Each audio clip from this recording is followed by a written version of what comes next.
This lead is absolutely guaranteed to stop your dog from pulling. More importantly, it'll make sure your dog is well behaved whilst on a lead. Not, because it really depends on who's holding the lead. So in today's video of our equipment series, we're going to be discussing all things leads. So the first lead that we're going to focus on today is the good old-fashioned slip lead. Now, I mentioned in other videos or a previous video that the slip lead can get or has got a bad rep in certain areas. I think the reason that it gets that rep is because very much that it looks like a noose or people perceive that it's used for choking.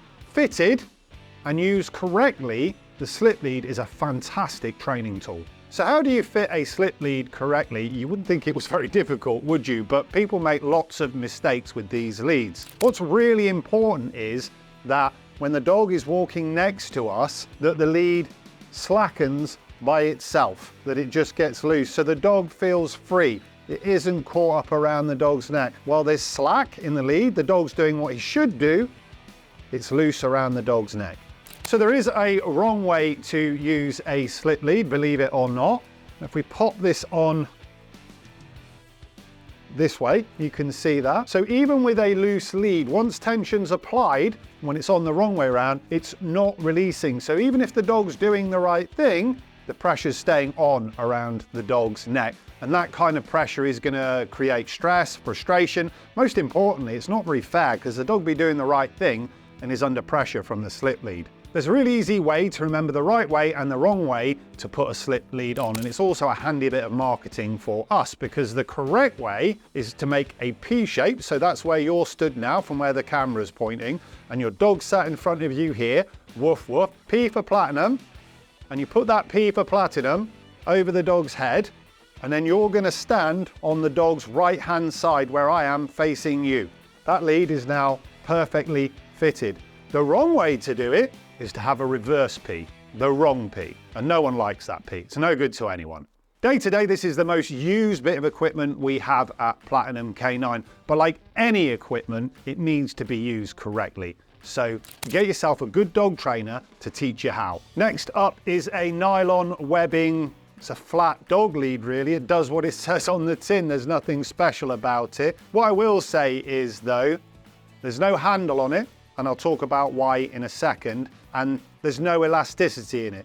This doesn't stretch at all, and that's really important. You'll see some leads out there, and manufacturers will look for anything different that they can take your money off you for, like this.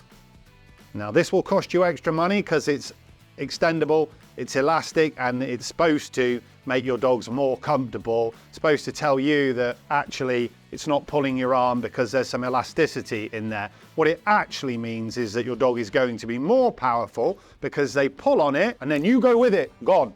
No good. Rubbish. Get rid. So back to the flat lead. This is basically an umbilical cord between you and your dog. It's not super tacky.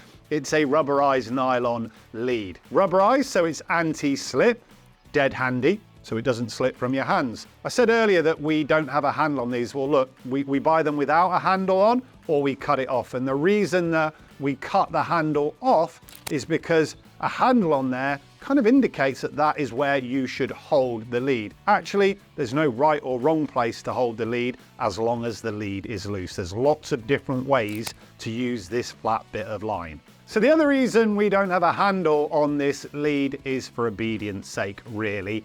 It's all about teaching dogs to walk off lead next to us, and the first thing that we do is a lead drop where we just drop the lead next to us, and the last thing that we want to happen is the dog's walking along doing really well and the handle gets caught on something and gives the dog a nasty jolt. The last lead we're going to cover today is the much maligned Flexi lead. Why is it much maligned? Well, have you seen the injury that these things can cause? But like any bit of equipment, those injuries are caused when the person or dog don't really know what they're doing. There's been no training involved. I think these leads are actually really important as long as they're used correctly. So avoiding injury to people around you or you yourself using it. You know, if you've got a reactive dog, this is great for giving your dog a little bit more freedom where it's appropriate to do so. Or if you're at a motorway services, you're worried about the traffic or the environment around you, but you're on a long journey and you want to give your dog a little bit of exercise, room to go to the toilet, then the Flex lead is absolutely perfect for that. It's really important that you teach your dog to keep this lead loose. It's really important that your dog understands that this has the same rules and boundaries as your normal walking lead. Leads come in all different shapes and sizes, colors and materials.